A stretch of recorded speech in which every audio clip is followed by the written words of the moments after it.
Le livre de ACTS. Chapitre 1.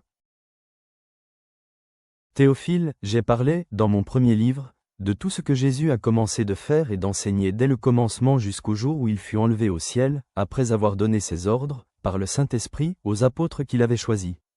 Après qu'il eut souffert, il leur apparut vivant, et leur en donna plusieurs preuves, se montrant à eux pendant 40 jours, et parlant des choses qui concernent le royaume de Dieu. Comme il se trouvait avec eux, il leur recommanda de ne pas s'éloigner de Jérusalem, mais d'attendre ce que le Père avait promis, ce que je vous ai annoncé, leur dit-il, car Jean a baptisé d'eau, mais vous, dans peu de jours, vous serez baptisés du Saint-Esprit. Alors les apôtres réunis lui demandèrent, « Seigneur, est-ce en ce temps que tu rétabliras le royaume d'Israël ?»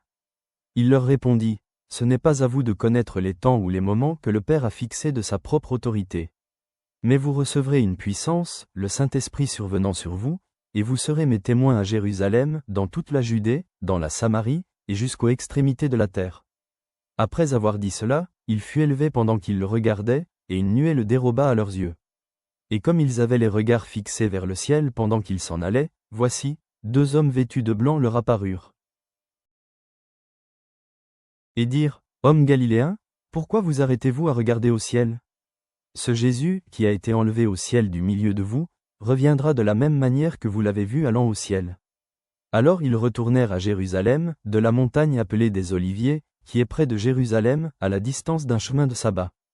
Quand ils furent arrivés, ils montèrent dans la chambre haute où ils se tenaient d'ordinaire. C'étaient Pierre, Jean, Jacques, André, Philippe, Thomas, Barthélemy, Matthieu, Jacques, fils d'Alphée, Simon le Zélote, et Jude, fils de Jacques.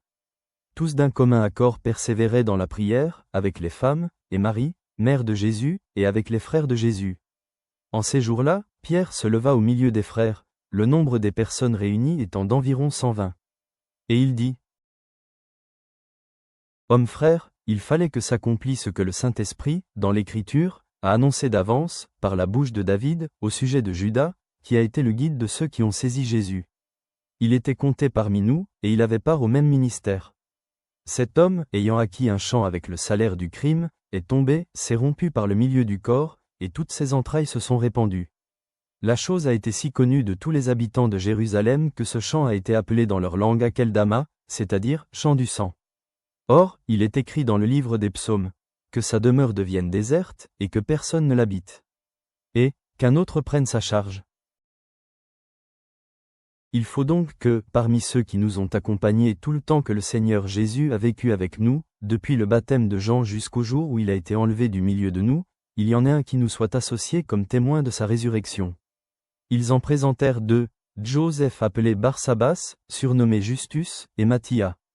Puis ils firent cette prière, « Seigneur, toi qui connais les cœurs de tous, désigne lequel de ces 2 tu as choisi, afin qu'il ait part à ce ministère et à cet apostolat, que Judas a abandonné pour aller en son lieu. » Ils tirèrent au sort, et le sort tomba sur Matthias, qui fut associé aux 11 apôtres. Père céleste, nous nous présentons devant toi avec des cœurs reconnaissants, méditant sur la promesse du Saint-Esprit et l'appel à être tes témoins dans le monde. Aide-nous à demeurer fermes dans la prière et unis dans notre mission, comme les premiers disciples cherchaient ta direction. Que nous proclamions avec audace le message de ton amour et de ton salut, en nous appuyant sur ta puissance pour nous guider. Conduis-nous dans ta vérité. Amen.